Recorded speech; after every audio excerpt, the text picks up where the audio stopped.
going on? Hey, welcome to First and 10 with Degen, with your host, the Degenerate 75. You got to be asking yourself, new guy, who the hell is this? Well, I'm the Degenerate 75. I'm a high-limit DFS player who focuses specifically on football and golf, and I'm here to help you not suck so bad at this, because if you don't know, DFS be hard as fuck, and you need every edge you can get. If you're not playing the little edges that exist, you're just going to be a deposit king, so that's what I'm here for.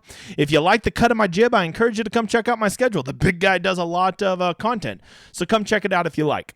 As always, we're going to begin with the betting. Last week was Heartbreak City. We got the Minnesota cover. That was an easy one right off the bat, so we were feeling good at 1-0.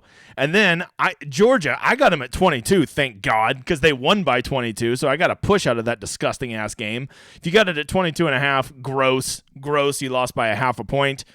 More heartbreak over here with Cal and Oregon. Lost by a single fucking point there, too. Rough. So that had me at 1-1-1 heading in to the later part of the schedule.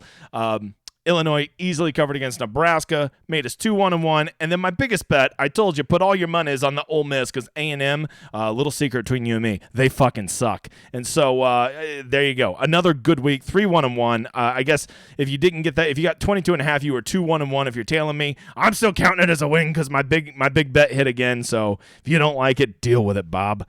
So let's talk about some games this week. Some ones that I'll be betting, which I don't bet because in my state it's illegal. But if I did bet, I would bet these games. But I'm not betting. But if I did, I would bet these games. But I don't bet. But I would if I did. Okay. So games. If you don't know, I live in Big 12 country right here, brother. So you'll notice I tend to bet way too many Big 12 games because I just have a really good pulse on the conference, right? And I've been doing very well. I'm already just setting up to mush the fuck out of myself this week. But I got to tell you, this conference makes no sense. Every time you think you got a great team, it doesn't make no sense. Texas Tech is going to go into TCU, and I think they're going to play them very, very tough. I almost moneyline betted. I just couldn't quite pull the trigger, but I do think it will be a one-possession game, and if you're getting 8 points in a one-possession game, well, the worst you can do is tie, you motherfather. So I will be taking Texas Tech against TCU. Like that one. It's not my favorite, but I definitely like it. Moving over here to the big game, I think you'd be a fool not to have a little money on this Tennessee-Georgia game, just for the enjoyment of a great game, right? Got to be the biggest game so far this season. Once again, I think Tennessee's legit. I've been riding that hooker all year, if you know what I mean, right? And I'm not going to get off of him now. So I think Tennessee is a legit football team who can match Georgia's physicality. And because of that, I think it's going to be a one-possession game. I'm not saying they're going to win, but I'm saying if I'm getting 7.5 and I think it's going to be a one-possession game, you got to like your odds, big guy. So give me Tennessee. Then we're going to come back right here to my alma mater. You're like, hey, you're wearing an OU hat. Why the hell you OSU alma mater? Hey, don't worry about it, dude. I'm a conundrum. What do you want from me? I'm a fucking conundrum.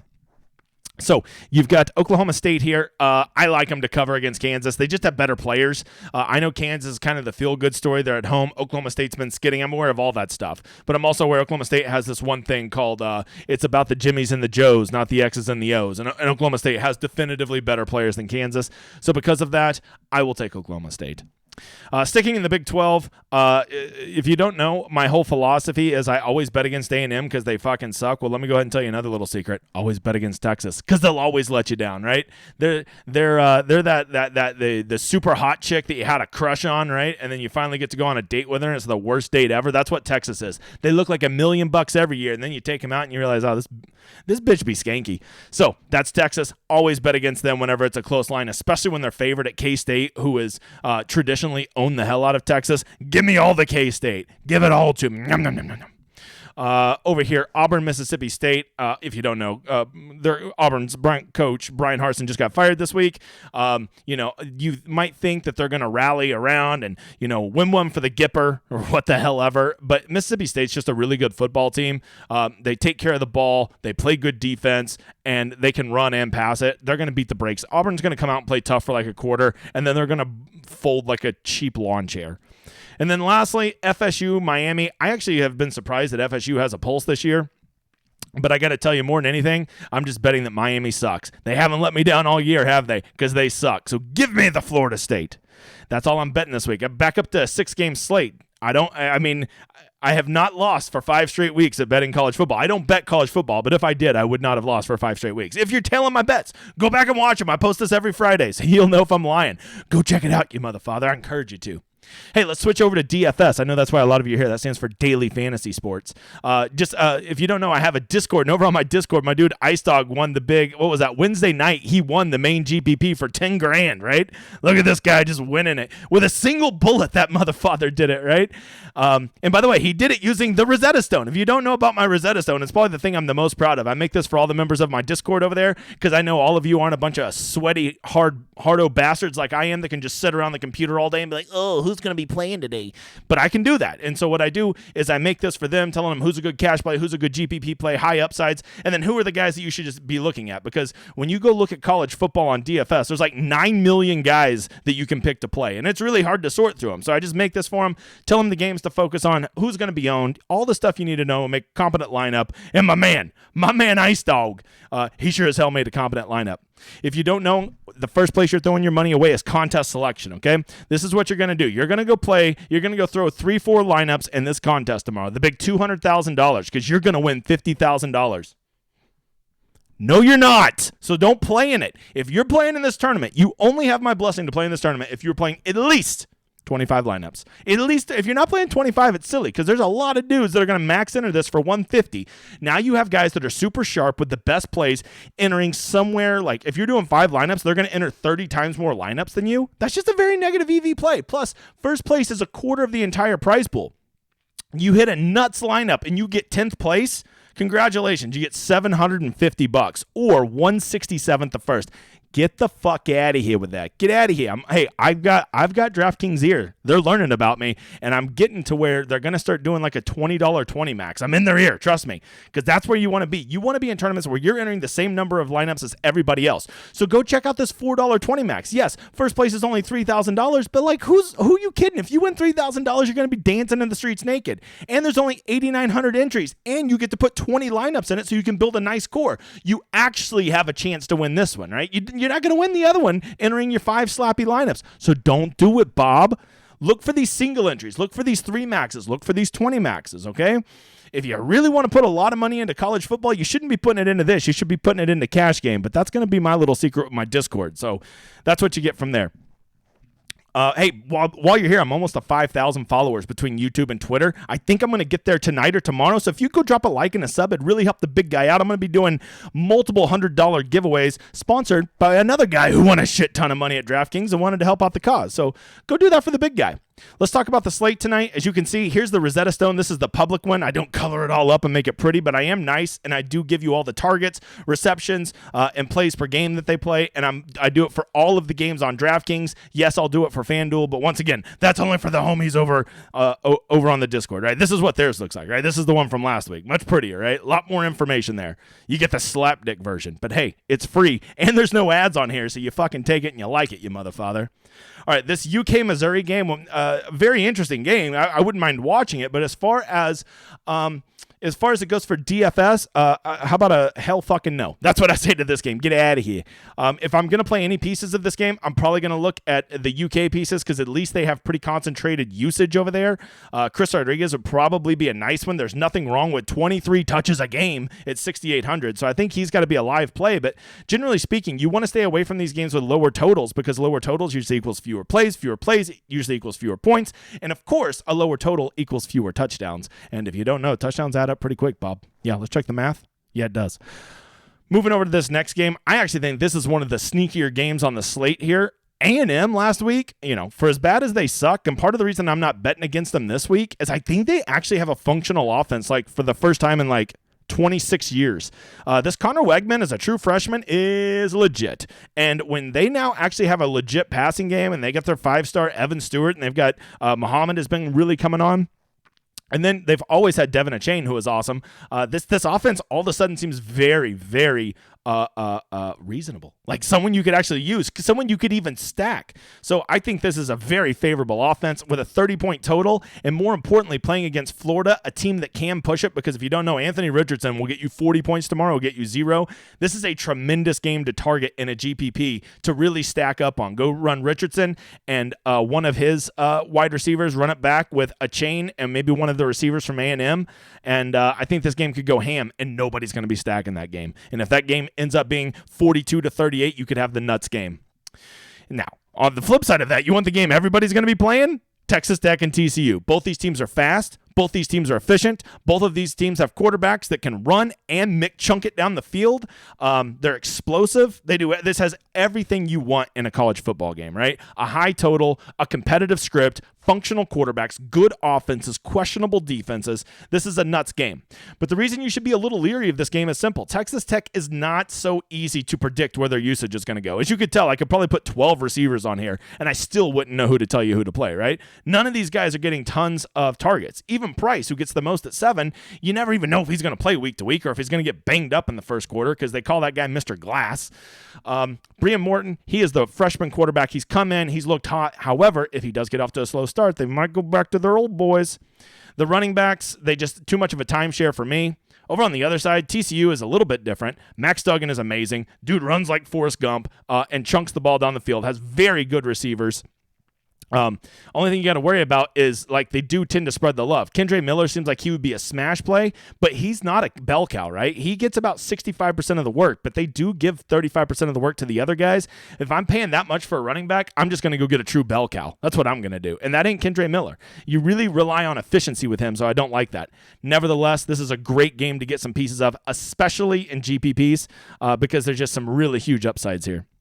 Another really good game. I don't know if people are going to be all over this. They'll probably be on the UNC side, but people aren't going to think to run it back with UV. The only way this game gets good, the only way that May gets there and he drags down and Green and Anton Green, not Elijah Green. The only way he does that is if UV can push him. So if I'm running a UNC stack, I'm running it with a run back from UV because someone's going to have to be having a good game from UV. Your best bets are Thompson and Wicks to be catching a bomb or two to really push UNC and have them being aggressive far into the fourth quarter because you're going to need, if you're paying that much for a May Downs Green stack, that's a lot of money. You better get 5 touchdowns out of those motherfathers, right?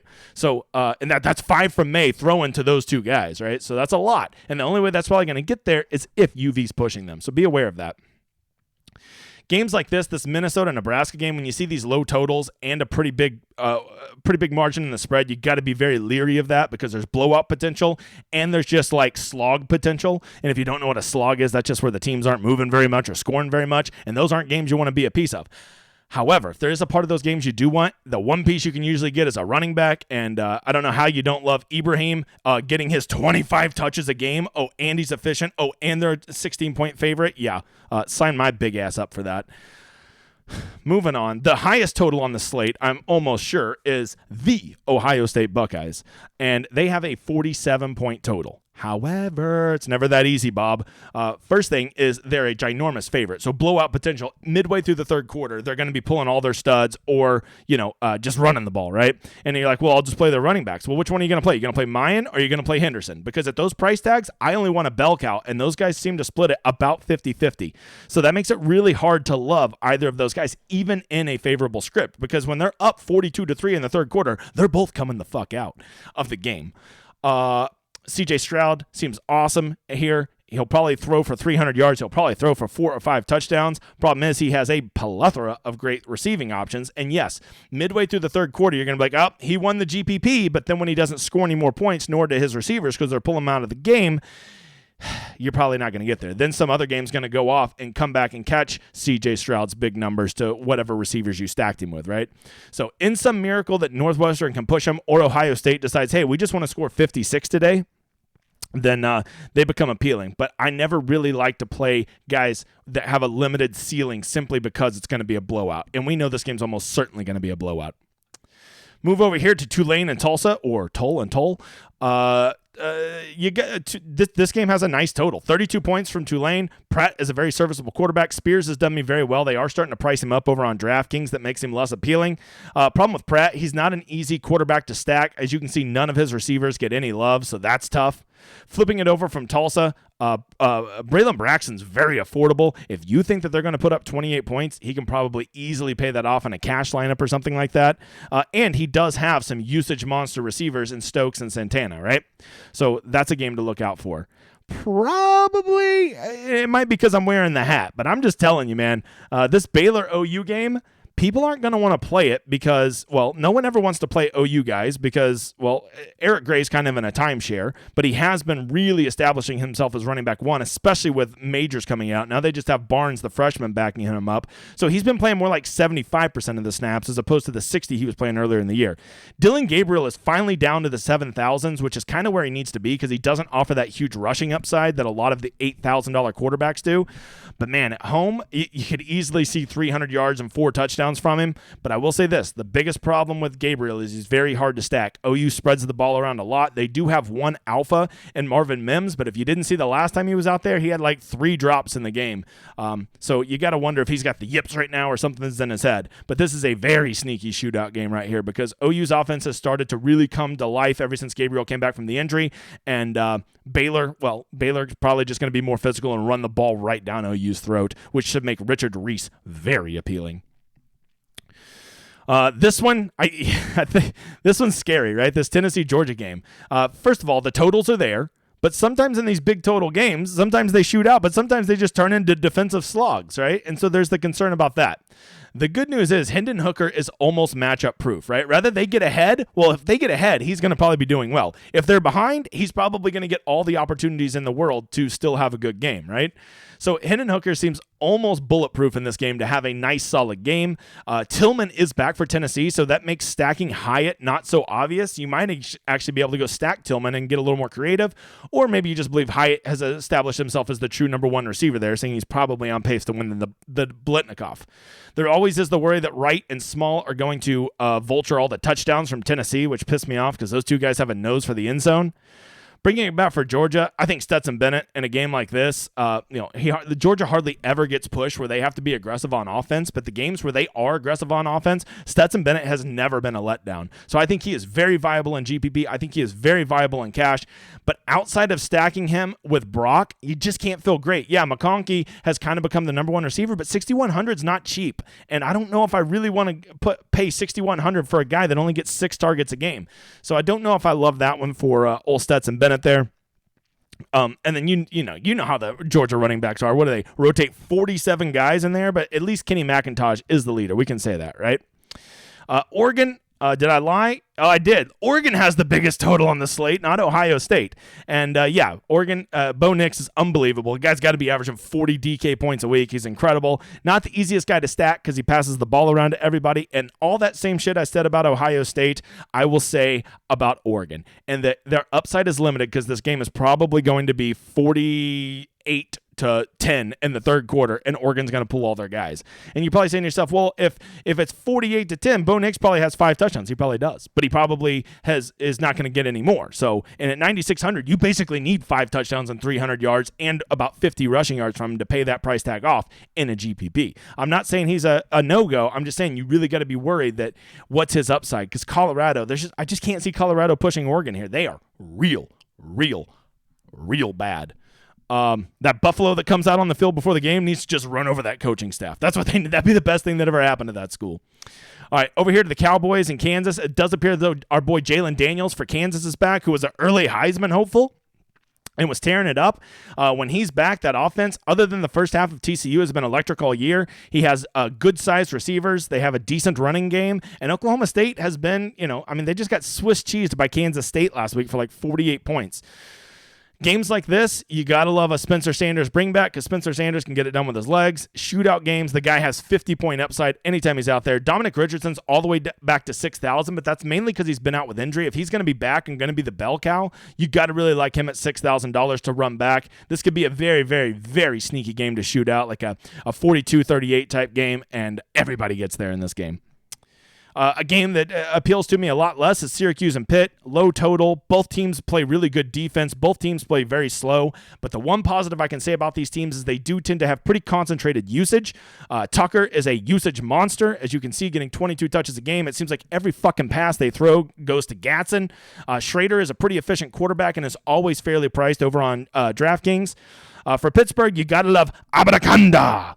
He's just been established himself as their number one back and basically a bell cow.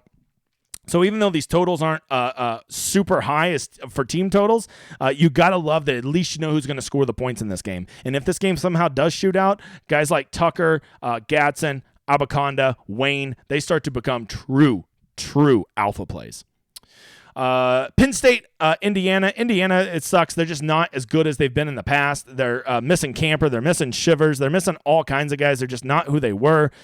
Penn State is probably going to run the ball a lot, which actually makes Singleton and Allen pretty appealing. But the same problem with Penn State exists with Ohio State is both of these running backs it's like a true 50-50. They each legit get right at 12 to 13 touches a game, perfectly split down the middle. I will agree Singleton's a better one, but Allen seems to get more of the goal line work. So good luck trying to pick that. Their wide receivers are overpriced. There's no way I'm paying $7,000 for Clifford when I could go pay $7,500 for way better quarterbacks. So I just don't see anybody from Penn State you can play. That total's just not high enough to justify these high price tags. The very last game on the DraftKings slate is Central Florida versus Memphis, and it has a nice high total. It's in a competitive environment, and you've got guys who know how to, put the ball in the box. And so because of that, I think that this is a game you want to look at for GPPs. I don't think that the cash pieces are that great over here, but if you want to run a stack, I think that you could run a Plumlee with O'Keefe. Oh, by the way, Plumlee is a guy you definitely want to run a stack with, right? Because he passes the ball so damn much. He's definitely going to get one receiver there, might get two. If you want to run it back with Hennigan and one of his wide receivers, you could probably do worse than that. I only play Asa Martin if I'm getting really cute and running some weird game stack here, though, right? So that is all the information. If you want to see the FanDuel one, if you want to know who's a cash play, who's high upside, how much guys are owned, that's the Rosetta Stone, right? If you want to know about the Rosetta Stone, it's just simple. Go right down in the description of this video. Go sign up for the Patreon. I have golf and football. Just look at what level you want, sign up for it. It's growing every day. I appreciate all the people that do that. It allows me to keep no ads on this video. Also, do me a favor, go over to Twitter and give me a follow so I can get up to 5,000 this weekend and give out all the monies, right? And don't be afraid to reach out to me. I'm not one of those assholes that takes myself too serious and be like, I'm too busy to talk to you. I'm very accessible. I'll always give you the time of day and a thoughtful response. Do me a favor. YouTube fucking hates me and won't share my content, so tell a friend about me if you like the cut of my jib, you motherfather. All right, guys, I think that's it. Come check me out on YouTube. Like and subscribe. Get on the Twitters. I saved this to the end, so if you're still watching this, you gotta like me, you motherfather. I hope you've enjoyed the show, and I hope you enjoy my outro. Good luck, you motherfathers.